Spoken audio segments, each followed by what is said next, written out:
As a techie and a hoarder of sorts, I've amassed quite the large amount of cables and adapters over the years.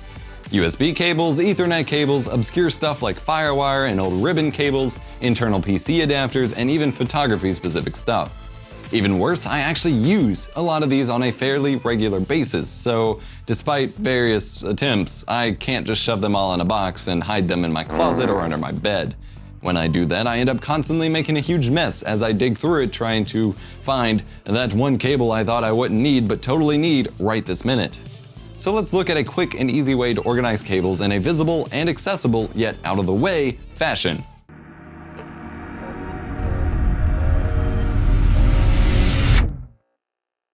For this project, I stumbled across a $5 hanging shoe rack at a local store called Five Below. I honestly don't know how it would hang shoes since it's made of some pretty fragile cloth, but it hangs on the back of a door and has great pockets for cables and adapters.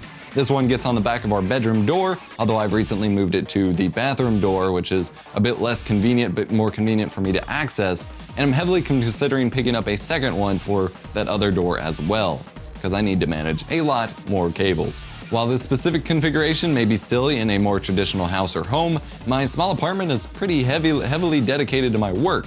This could go on just about anyone's bedroom or closet door, however, so you're likely to have somewhere convenient to use it. You could also just hang it on the wall via screws or hooks. I then dumped all of my cords and cables that I knew I wanted easy access to onto a table and sorted them by type.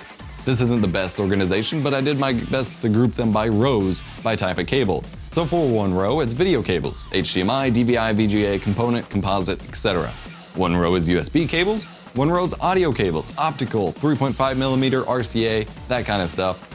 And then some rows have just a couple different kinds of cables, but each pocket tends to only have one kind of cable. The hanger has bigger and wider pockets at the bottom, and this is what I use for my adapters: HDMI to micro USB, DVI to HDMI, SATA to USB, power extension cables, that kind of thing. And voila! It's not a flawless system, and every time I get a new product, I end up with tons more cables to store, but it definitely helps keep things accessible without being in the way.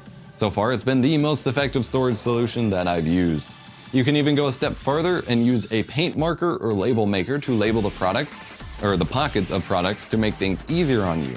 Since my locations would probably change often, I have not done this, but I do see the value. What about you? How do you store your cables? Would you use a system like this? Would it work for you? Leave that in the comment section down below. Otherwise, smash that like button and get subscribed. Also comment if you want to see more of these quick fix videos. These are just simple videos aimed at providing an easy solution to life's tech problems. My name is Adam Box, and I will see you next time.